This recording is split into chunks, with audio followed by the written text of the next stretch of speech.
What's going on, YouTube? Just back out here in the garage today.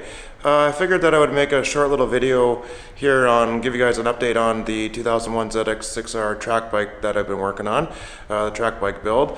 Yeah, I haven't posted a video on it in a little while. I've been doing a little bit of work off of camera on it. I got the rear blinkers removed and cut off some of the plastic as much as I could anyway, just to clean up the back end of the bike.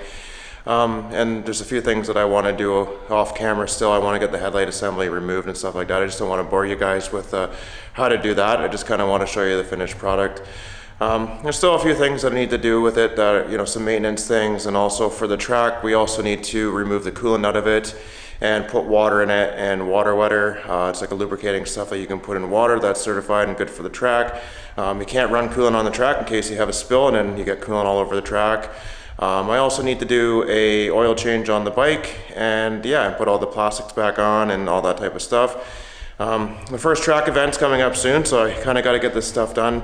The first track event that I'm going to be going in is on May 29th, so it's their opening day, so getting excited about that. But if I don't have the bike done in time, then I definitely won't be taking the bike on the track, so I got to get it done, run out of time here. So with that being said, I'll just jump into the video and just kind of show you on the bike some of the things that I got to do and what's been done, and maybe recap what we've already done on the bike, and hopefully I can make some more videos in the near future here. It's been a little busy at work for me and stuff like that, and then on weekends I've been also equally as busy, around the home and stuff like that. So trying to fit in making YouTube videos and everything else, and riding a little bit here once in a while too. So trying to fit all this in, it's just but anyway, with all that being said, I'll just we'll get into looking at the bike, and cool.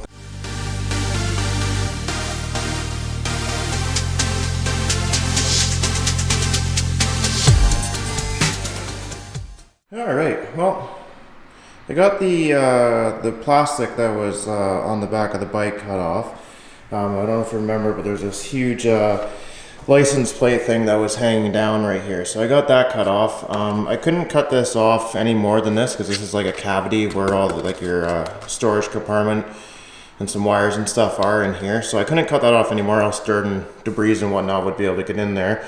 But I think it changed the aesthetic of the bike a little bit. I was hoping that I could maybe cut it along with the contour of the bike here to keep it flush with the rear of the tail. But that's definitely not going to be able to happen, so unfortunately. But it does look a little better with the license plate holder not hanging off there, and it looks a lot better without the blinkers being on the bike. So I'm kind of glad that I got that off. It's not going to save any weight because it was like basically nothing plastic, but I think, sorry, excuse me. Oh, I should probably clear my throat before I start talking on video. Sorry, guys. So I think it looks a lot better. It doesn't have those big honking blinkers off of it anymore, or on it anymore. So I think that looks good. Some things that I also want to do are I want to remove this headlight assembly here. So it's this big headlight assembly. I think that it's probably pretty heavy.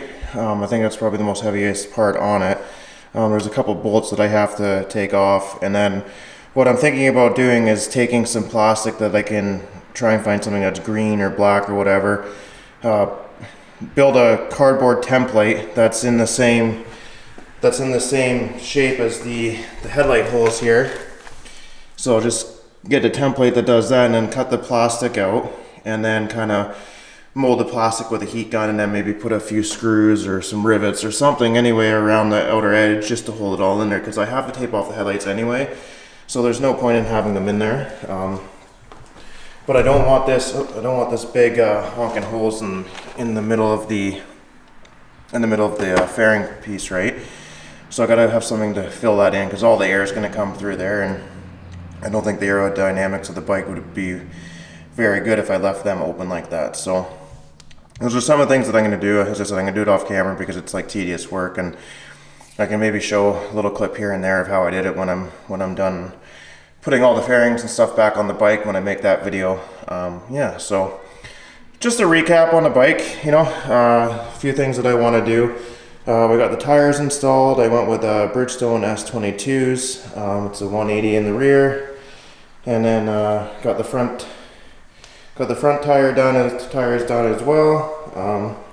It's a same Bridgestone S22, and it's a 120 We got the fork seals all fixed up. They're not leaking anymore. We got the front end on obviously now. The bike runs, it starts. Got the battery all charged up, and it actually runs really well for sitting all winter. You got to let it warm up quite a bit before it just doesn't idle properly for the first little while, but once it gets running, it's good. So after the bike warms up, it runs really well. Yeah, so as I said earlier in the video, that I'm going to end up doing an oil change on it, and I have to get the coolant out of it and replace the coolant with water. And water butter, it's like a lubricating thing that you can put in there. You can't run coolant on the track, so you have to get rid of the coolant. So I can make a how-to video of how to do that, and obviously how to do the oil change on it. And then after that, I'll put all the fairings back together, and yeah, so she should be done after that. I think it's going to be a fun little bike for the track. You know, it's older, it's heavier, but you know, it's something that it's not one of my good bikes. You know what I mean? Like it's a good bike, but it's just not one of my, you know, it's not one of my daily bikes. It's something that I can feel that I can push myself a little bit more on the track, and I don't have to, you know, worry about destroying one of my other bikes and not being able to do an insurance claim on it if I destroy it. So, yeah, with that being said, I just wanted to give you guys a little bit of an update on the bike. She's coming together. Yeah, so, and pretty soon we'll be able to make a few videos and see you guys out on the track, and I can make some content over there. So, yeah, so. Alright, well thanks for watching the video. Like and subscribe if you like my content. Really inspires me to make more videos for you guys. And with that being said, we'll see you on the next one. Alright, peace out.